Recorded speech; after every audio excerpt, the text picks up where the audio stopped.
Hello, my friends, and welcome back to Movie Deputy Reviews, where we are here on day 8 of our 12 Days of Christmas. Are you excited? I know I am. This is an incredible adventure. I love the answers that I've been getting. Some of them are right, spot on the money, and other ones are so far off in the other field. It's like, I wonder if you misheard the question. There was a couple answers to a couple of them that I'm just like, okay, wrong holiday. Specifically to what character was created by Montgomery Ward, I had an answer to that one that was not even the right holiday. So if you know who you are, you know that. If you answered that, I would suggest maybe try again. It never hurts. So, and I keep submitting your answers, keep submitting them. I love it. Last year I did a thing where it's like, wait till the end to submit your answers. And if you want to do that this time, that's fine. If you want to wait till we're all the way done with day 12 and you want to submit your answers, you will have until midnight on Christmas to submit them. And then I will be announcing the winners that the following week beyond that. So you can participate as we're going and submit them on a day-to-day basis, or you can submit them all at once at the end. It's completely up to you. But either way, I'm hoping you're having as much fun with it as I am. Again, we are on day 8 of our 12 Days of Christmas, and today we are talking about the movie The 13th Floor. Now you're like, what? It's probably a movie many of you have never even heard of, but it is a story that you know well because it came out the same time, within months of another huge blockbuster movie of a similar type mindset. The whole tagline thing of The 13th Floor is question reality. And if you are on our YouTube or on our Rumble, you can see the poster right here on my side here that I have. And you kind of maybe, it's like, oh, okay, that's kind of an unusual thing. But that's kind of the fun of it. And of course, if you are listening on our podcast, I welcome you to come on over and check out the video side of this as well. You get just a little bit more on this side. You can see the trailer and you can see the posters and get to see, sometimes my words don't often convey what my face does because my face kind of has a mind of its own. I can be saying one thing and my face is kind of going, huh? So that makes for an interesting kind of whole set of things as that goes too. Now, for this poster, for the podcast image, all I did was basically just square it off. So I took the poster, and as you can see here, I just kind of just turned it into a square. Because for podcast purposes, they require like a perfectly square image. And since movie posters are not square, I have to sometimes modify them a little bit. And I didn't want to modify this one too much. I felt that it was really kind of strong even on its own just because of some of the graphics and everything that are involved with it. It kind of looks like Real World meets Tron, and we're going to kind of get into that a little bit too. But you may be wondering, okay, if you're following along, you know all of our 12 Days of Christmas movies are going to have something in common, and that is one of the trivia things as well. Some of these last couple movies may have thrown you for a loop. I had some people guessing some stuff having just to do with sci-fi or having to do with flying and things like that, and just a couple other. One of the things thought it was to do with spaceships. But I mean, I love hearing the theories on that. It's interesting seeing how people's minds work on things like that. But before I get into all this movie a whole lot, I want to share with you the trailer for this movie, and maybe that might help understand.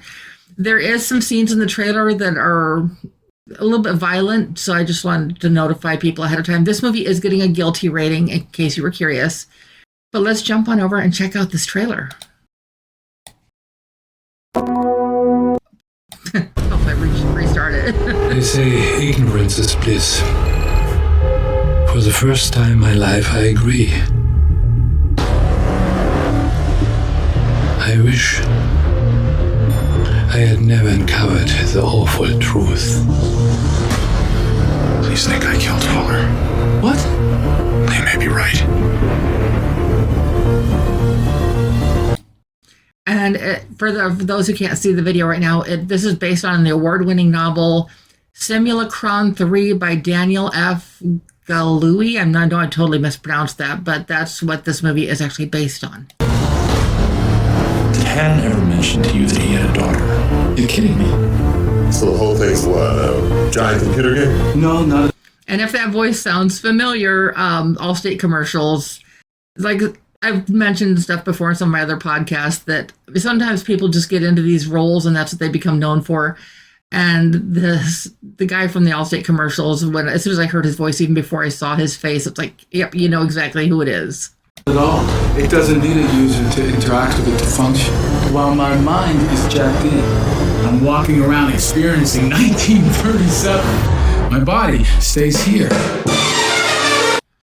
Now, if you're watching the video here with me, you're noticing that this transition part of the trailer is also a transition part of the movie. It feels very much like the TV show Sliders, like the thing when they were sliding from universe to universe. That's exactly the graphic that looks like this, that is used for this. So the movies are not connected in any way, shape, or form or to the series, but it's just interesting that the graphic is so similar. Hey, watch out, buddy! You own this place? It's mine.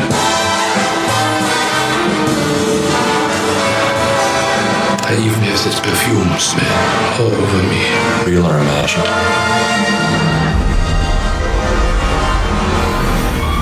Something wrong?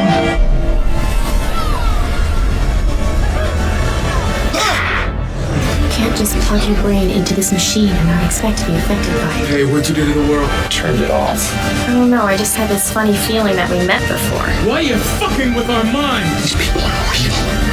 They are as real as you and me. What is real? Is this real? None of this is real.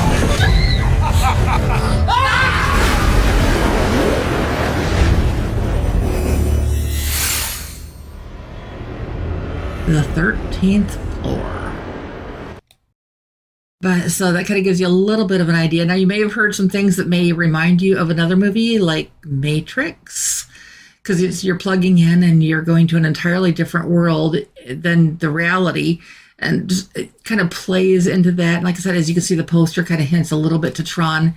This movie is actually, and just referring to the notes on my phone on this, but it's, if you mixed all of these ideas together, you kind of get what the 13th floor is. But you mix Great Gatsby with London Fields, Matrix, Tron, and Inception. Now you're probably kind of just going, huh? Because in a way, my brain was doing that too.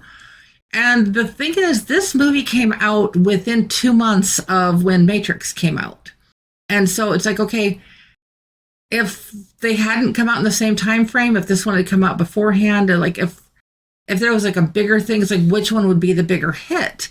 Now, this one was a lot more low budget. I'm not criticizing the movie for that at all, but it definitely was not. It didn't have the budget that the Matrix had.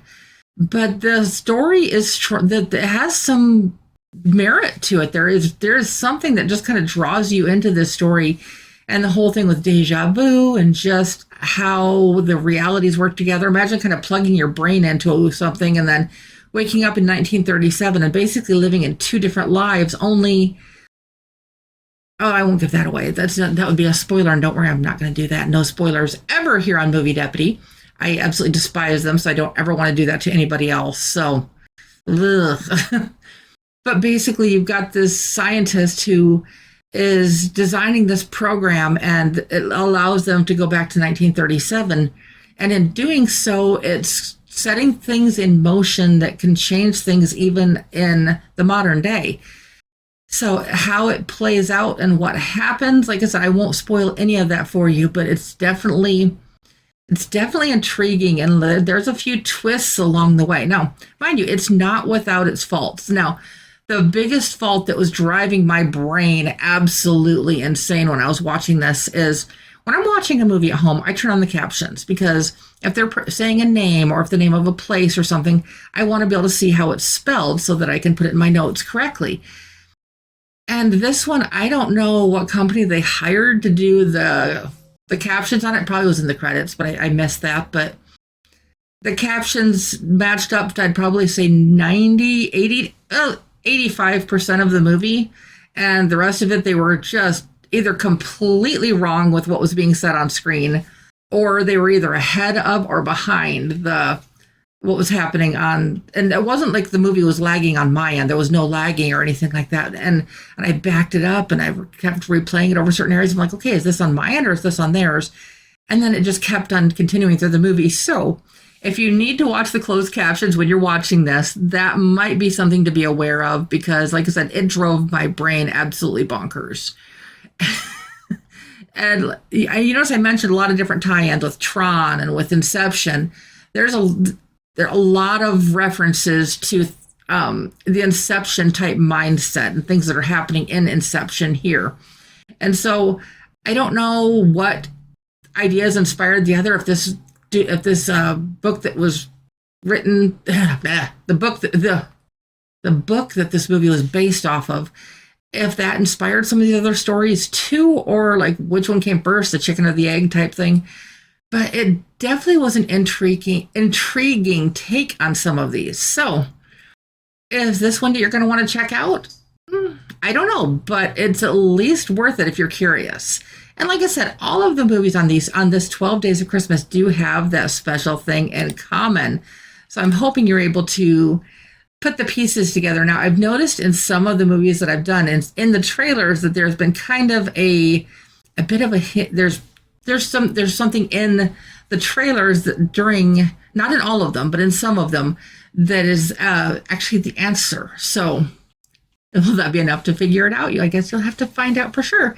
And if like I said, if you're listening on the podcast format, come over and check out our YouTube or our Rumble so that you can experience these for yourself firsthand and really kind of delve deeper into it. So now you're probably wondering score-wise where I ended up with the 13th floor. Well, because of some continuity, just very mild continuity stuff with the movie, but then the captions thing really got me. Not that I'm holding the movie responsible for that, but they kind of go hand in hand a little bit. But then there's just some little things that I was getting hung up on in the movie that just were like, it doesn't really add to it. And it's a little bit more of a distraction than part of the story. And they're just little things. Most people probably wouldn't even notice this stuff, but I get so detail oriented as I'm watching movies nowadays that I like nitpick all the little stuff. And kind of because of that is why I ended up with the score I ended up with on this. One of the kitties just jumped up on the desk with me. Quincy! Quincy, going to come over here? Might actually look out and get one of the kitties on the camera today. Quincy, come here. Come here. Oh, I said Quincy. Guess he's not going to cooperate. But score-wise, let me get back to that score. We ended up with a 5.75 out of 10 on the deputy scale. Now, a 6 is watchable, good story, some flaws. A 5 is decent story, significant flaws. And as you can tell, this is a little bit closer to the 6 than to the 5. But like I said, there's just a few things that I was getting hung up on that, like I said, the regular everyday person might not notice. But that's one thing with being neurodivergent. I tend to notice a lot more of that stuff anyways. So, but you're probably wondering if I'm going to get around to the day 8 of 12 question. Now, this one is actually, if you use your search engine, if you know this one, great. If you have a search engine, this one's actually really easy to find. So I'm kind of mixing it up a little bit with easier and harder. Now, this one is a 2-part question. So I want to let you know that right up front. There's 2 parts to this. The first part is, what is the longest Christmas song? And the second part of the question is, how long is it? Now, I'm looking not just for a generalized time. I'm looking for the hours and minutes. Yes, I said hours. So this is I think it's an interesting question. I try to just search the most unusual type of things for the trivia, because I don't want it to be of like, okay, which reindeer has a red nose? That's not really one of my questions, but it's like that would be entirely too simple. So I want to have a little bit more thought than that into some of these, but I don't want to make them too difficult at the same time. But overall, I hope you are having as much fun with this adventure as I am. And I will be back, of course, tomorrow for day 9. And as always, like, subscribe, and share for the latest and greatest Movie Deputy content, where our numbers are creeping closer.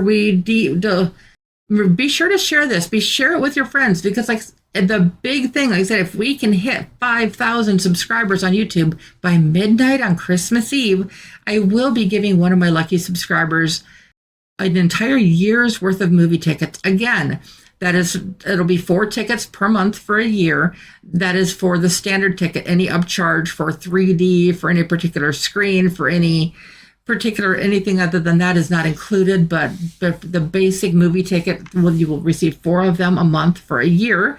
And like I said, that's only if we hit 5,000 subscribers on YouTube. So be sure to share this out there and share it with your friends, and who knows, you could be the lucky winner. So as always, I will be back soon. So till tomorrow, bye-bye.